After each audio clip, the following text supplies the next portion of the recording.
Let the pain break you down now, you gotta give it time to heal. Don't worry now, even though the fear is real. Just hold on. If you're looking for a sign, something to carry you back into the light, love is the answer. Love is the answer. When you're ready, start again. I'll be here waiting, reaching out my hands. Love is the answer. Assalamualaikum warahmatullahi wabarakatuh. Waalaikumsalam warahmatullahi wabarakatuh. Oke, baik teman-teman. Ini di sini saya mengumpulkan kalian kan buat membahas video kan. Nah, itu kita kan kayak suruh buat 2 video. Tapi ini saya mau bahas yang video pertama, Dari video pertama itu kan kita kasih 2 opsi nih. Kalau yang pertama nggak mengulas pilihan profesi untuk lulusan sarjana hukum, itu kan bahas secara umum. Nah, yang kedua itu mengulas salah satu profesi hukum tapi secara khusus. Nah, menurut kalian tuh enaknya gimana? Mau umum apa khusus? Kita ambil yang umum nggak sih? Umum. Tapi kalian udah paham apa belum yang umum gimana, khusus gimana? Iya, sebelumnya boleh dijelasin nggak sih umum itu gimana, yang khusus itu gimana gitu? Nah, kalau dari yang saya tangkap kemarin kan, itu yang secara umum itu ntar kita biasanya kayak wawancara ke profesi hukum tersebut. Kayak contoh yang lokalan aja deh, di sini kayak ada advokat, notaris, entah itu PPAT atau apa. Kalau yang secara khusus itu nanti kan kita kayak ke lebih pemaparan materi lah, entah itu dari semisal jaksa, advokat, tapi dengan kayak versi kita dalam membawakan dari profesi hukum tersebut itu. Berarti itu harus milih salah satu gitu ya? Milih salah satu, entah itu secara umum apa khusus. Khusus gitu, oke. Di sekitar rumah saya ada salah satu profesi hukum itu sebagai notaris. Pendapat kalian gimana? Boleh juga itu Kak. Kebetulan saya sudah menyiapkan beberapa pertanyaan yang untuk diajukan gitu. Di antaranya itu ada untuk mengetahui dulu ya sebelumnya identitasnya itu siapa, lalu berapa lama dia bekerja, lalu apa saja sih motivasinya untuk menjadi notaris itu, lalu tugasnya itu apa saja, pembagian tugasnya gitu, lalu kasus yang ditangani itu seperti apa juga. Untuk sejauh ini itu dulu, mungkin ada tambahan atau gimana? Oke, jadi gini ya, kan jadi fixnya bahas notaris. Itu mau dibuat umum apa khusus? Kita ambil yang umum aja nggak? Umum. Ya, Jadi umum kita aja. wawancara ke lokasi. Iya. Oke. Jadi untuk selanjutnya ntar kita bahas lagi untuk pembuatan sesi videonya. Buat teman-teman yang belum pada kumpul atau apa, ntar kita kabari lebih lanjut di grup. Oke. Baik. Sekian ya, terima kasih untuk waktunya kalian semua. Saya tutup saja langsung. Assalamualaikum warahmatullahi wabarakatuh. Waalaikumsalam warahmatullahi wabarakatuh. Bismillahirrahmanirrahim. Assalamualaikum warahmatullahi wabarakatuh. Waalaikumsalam warahmatullahi wabarakatuh. Selamat pagi Kak. Sebelumnya izin perkenalkan, kami dari mahasiswa dan mahasiswi IAIN Kudus, Prodi Hukum Ekonomi Syariah dari semester 4. Perkenalkan, nama saya Nadia Utras Masuti dan rekan saya Dan kalian bersama-sama. Saya Dini Diansyah. Saya Muhammad Afan Hidayat. Saya Muhammad Rizky Fani. Sebelumnya, di sini kami mengucapkan banyak terima kasih kepada kakak karena sudah meluangkan waktunya untuk menjadi narasumber pada tugas kami, yaitu mata kuliah Etika Profesi Hukum. Selanjutnya kita semua ingin mengetahui lah profesi notaris itu seperti apa dan profesi notaris itu bagaimana. Kalau untuk profesi notaris sendiri ya, ini kan kalau jadi notaris kan harus melayani pelanggan atau masalah apa saja yang dari masyarakat. Untuk profesi notarisnya, notaris maupun PPAT itu sama. Kalau notaris itu di wilayah se-provinsi semua se-Indonesia. Kalau untuk PPAT itu di wilayah kabupaten, dia penempatan PPAT-nya di mana sesuai itu. Nanti untuk selanjutnya itu prosesnya ke setempat. Semisal nanti untuk PPAT di Kudus ya mengurusnya ya ke PPN di Kudus. Kalau PPAT di Semarang, PPN Semarang. Pokoknya itu untuk PPAT di setempat. Kalau untuk notaris se-Indonesia, semisal dari kita mengurus notaris atau permasalahan di pelanggan menggunakan akta notaris atau menggunakan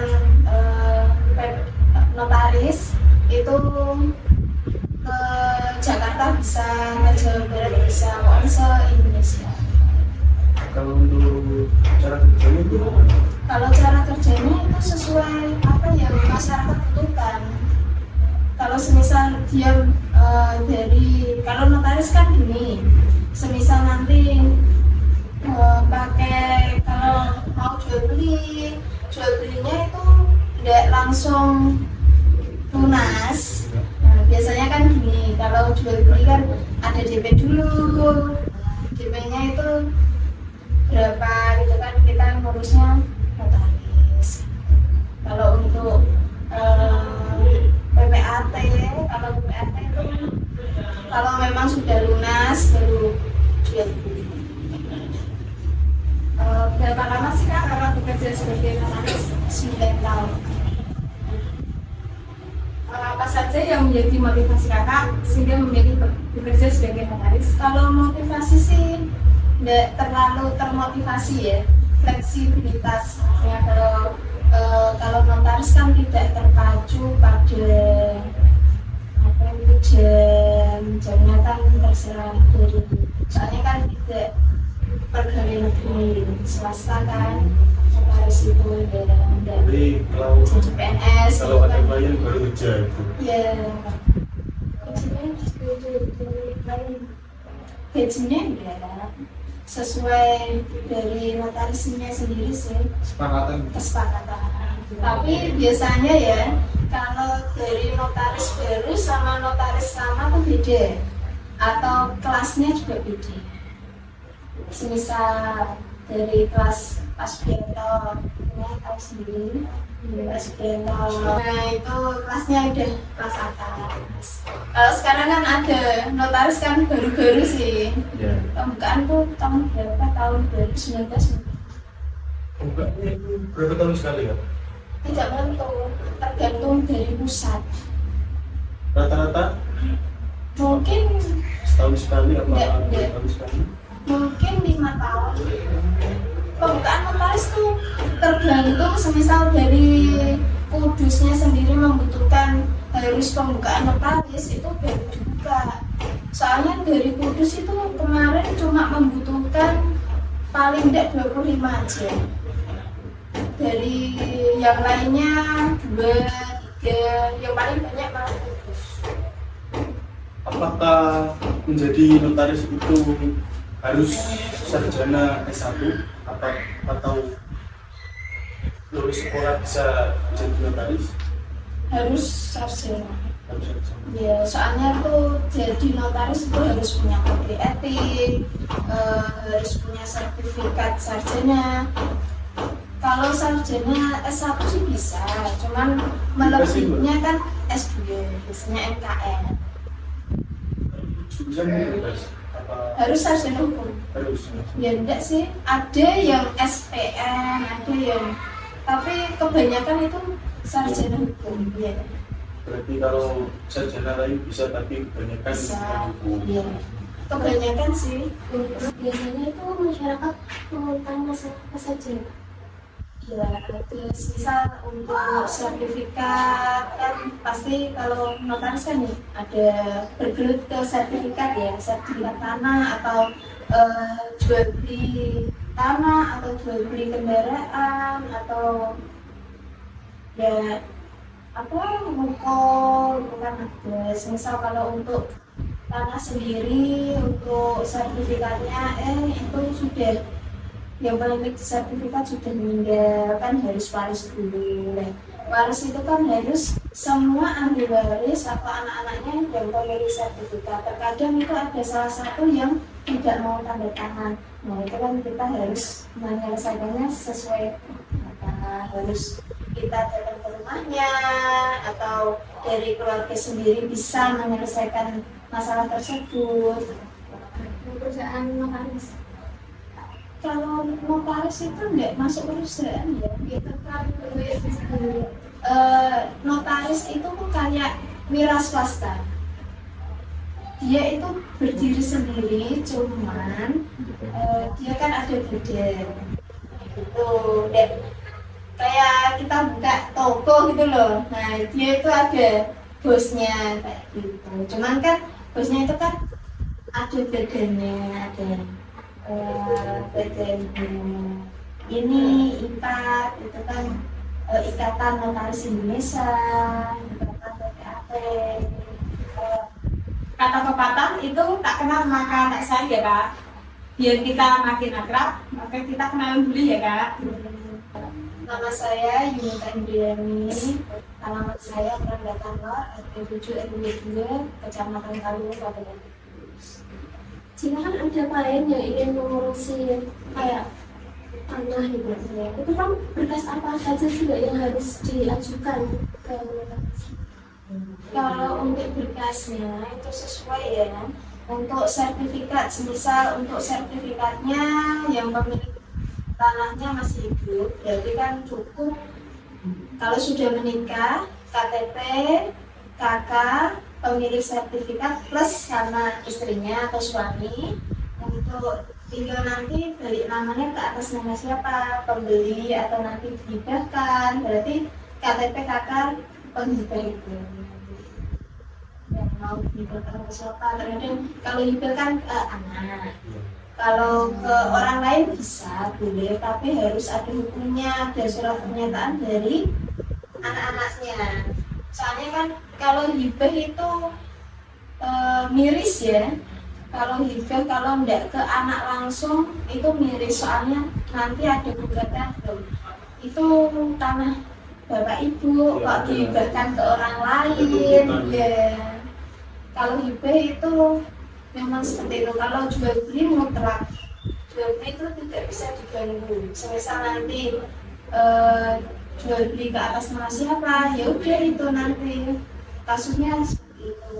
Misal nanti ada gugatan atau apa tidak bisa. Soalnya itu jual beli kan ada transaksi uang antara penjual sama pembeli. Yang menjual itu langsung itu gimana ya? Kalau si pemilik sertifikat sudah meninggal, itu nanti tergantung kita lihat untuk perolehannya dari mana. Semisal perolehan dari orang tua cukup nanti Tentang saksi. tidak usah untuk istrinya atau suaminya itu tidak ikut, soalnya itu harta meyakini dari orang tua. Itu nanti untuk penandatanganan cukup KTP, KK, anak-anaknya aja. Tapi kalau semisal untuk sertifikatnya sudah meninggal dan perolehannya dari jual beli, harus istrinya ikut plus anak-anak. Semisal dari sertifikatnya atas nama 2 orang, suami istri, sudah meninggal semua, itu cukup anak-anaknya aja. Peran menjadi sebagai notaris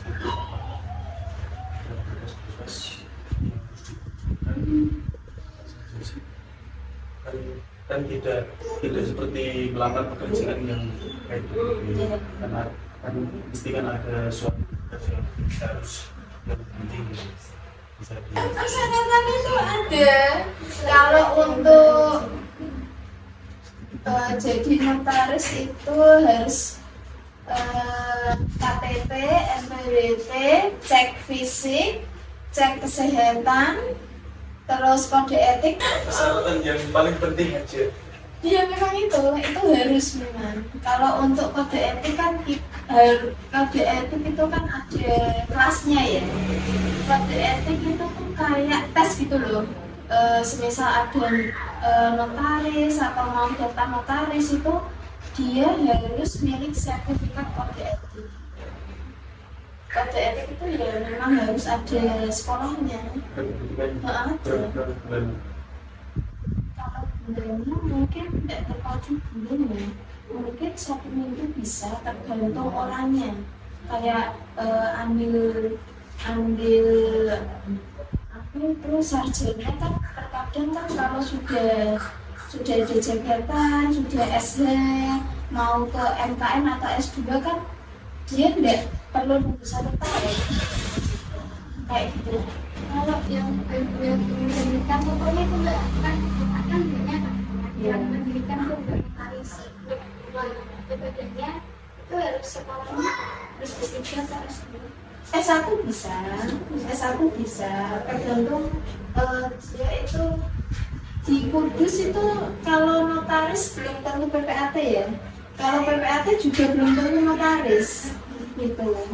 Pokoknya dia itu harus sekolah spesialis dulu. Misal dia mau ambil PPAT ya dia harus menjurus ke PPAT, sistem PPAT-nya. Kalau dia ke notaris ya harus sistem notarisnya gitu. Tidak bisa dua-duanya langsung jalan jadi satu, tidak bisa. Soalnya mau pengangkatan dari pusatnya itu tidak bisa barengan.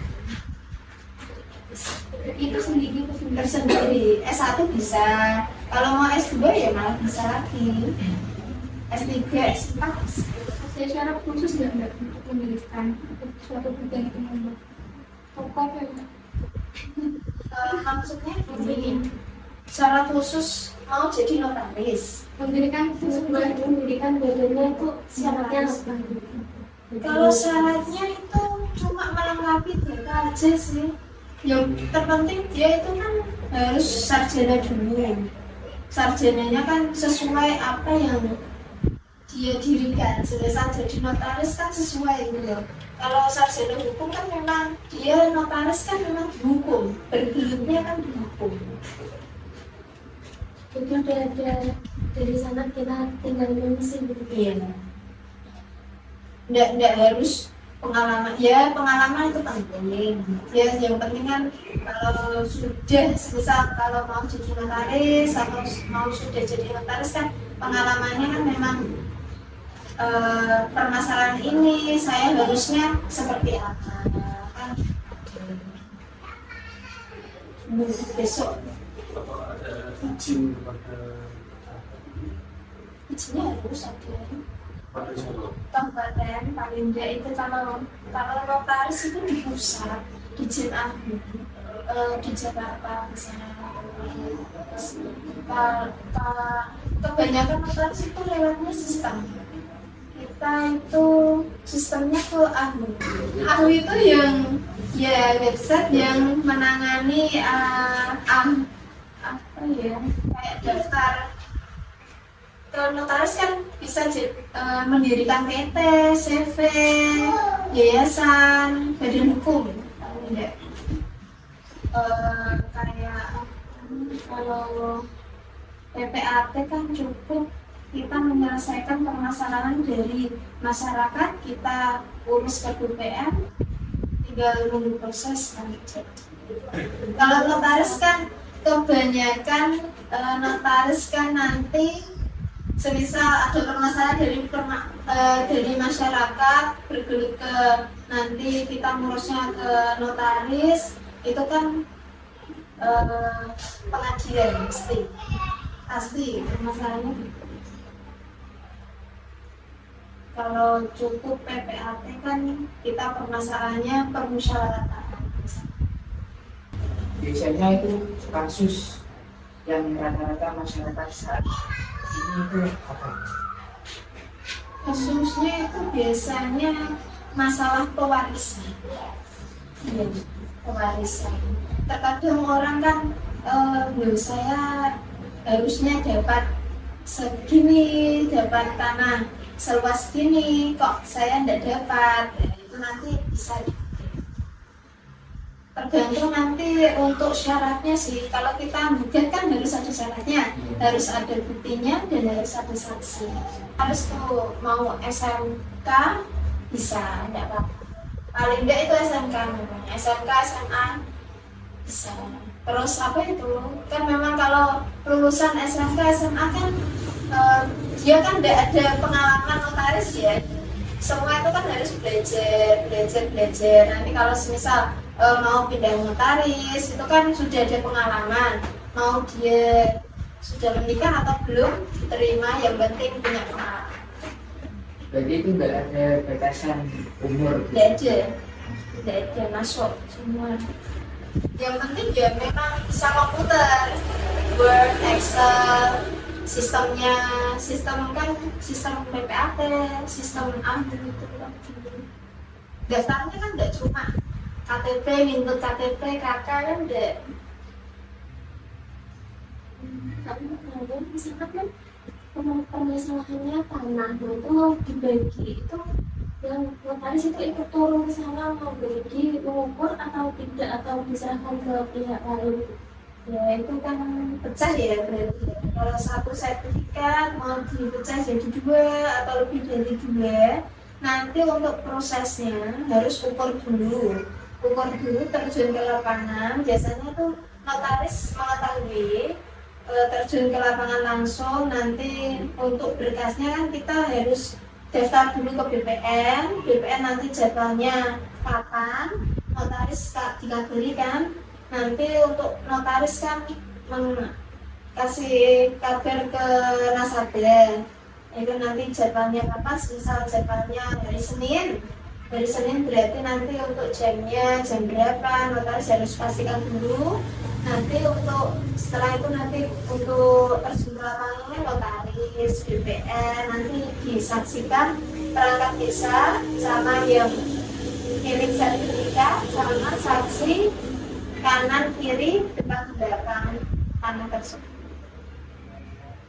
Biasanya itu nanti untuk harus ada mengetahui kepala desa.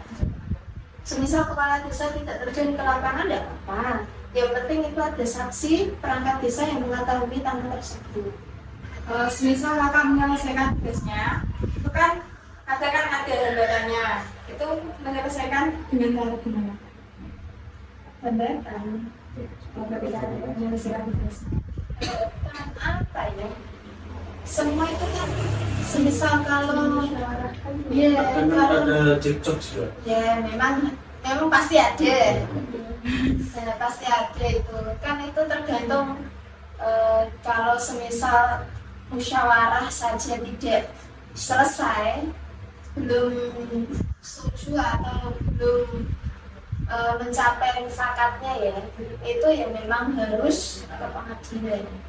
Semua itu kita menyelesaikan, semisal kalau musyawarah sudah mencapai mufakat, ya sudah sesuai apa yaitu.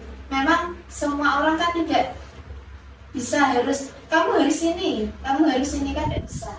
Pasti kan ada pemikiran tersendiri, atau semisal dia masih kekeh tidak mau kan kita juga tidak bisa. Nah gitu loh, kan memang harus ke pengadilan, penyelesaiannya gimana harus dicoba hakimnya. Ya. Notaris ya memang harus ke sana. Nah, soalnya kan notaris kan dia sudah datang ke notaris dan notaris harus mendampingi sampai masalah itu selesai. Baik Kak, cukup sekian. Terima kasih atas waktunya. Ilmu yang saya dapatkan dari teman-teman hari ini sangat bermanfaat.